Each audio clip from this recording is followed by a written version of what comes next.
আজকে ছোলার ডাল বানাতে গিয়ে পুরো ডালটাই পুড়ে যাচ্ছিল। ঘটনাটা প্রথম থেকে বলি। ছোলার ডাল বানানোর জন্য মা প্রথমে কড়াইতে সর্ষের তেল দিয়ে দিল। তারপর তেলটা গরম হয়ে যাওয়ার পর তাতে জিরে, শুকনো লঙ্কা, তেজপাতা দিয়ে তারপর আদা বাটা আর টমেটো দিয়ে দিল। একটু নাড়িয়ে চাড়িয়ে নিয়ে তাতে জল দিয়ে দেওয়া হলো। এবার পরিমাণ মতো হলুদ, কাঁচা লঙ্কা দিয়ে ভালো করে নাড়িয়ে চাড়িয়ে সিদ্ধ করে রাখা ছোলার ডালটা দিয়ে দিল। এবার স্বাদ মতো নুন চিনি দিয়ে ভালো করে নাড়িয়ে নেওয়া হলো। কিছুক্ষণ পর ডালটা ফুটতে শুরু করলো।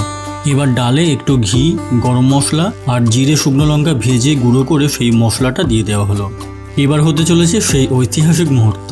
ছোলার ডালে আলাদা করে ফোড়ন দেওয়ার জন্য সর্ষের তেল, গুঁড়ো লঙ্কা একসাথে দিয়ে সেটা ডালে দিতেই পুরো ডালটা জ্বলে উঠল, যেহেতু ঘি দেওয়া ছিল। যাই হোক, ছোলার ডাল তৈরি। গরম গরম লুচির সাথে এই ছোলার ডাল যে কি অপূর্ব লাগে সেটা আমরা বাঙালিরা ভালো মতোই বুঝি। তো আজকের মতো এইটুকুই। দেখা হবে আবার পরবর্তী রান্নায়।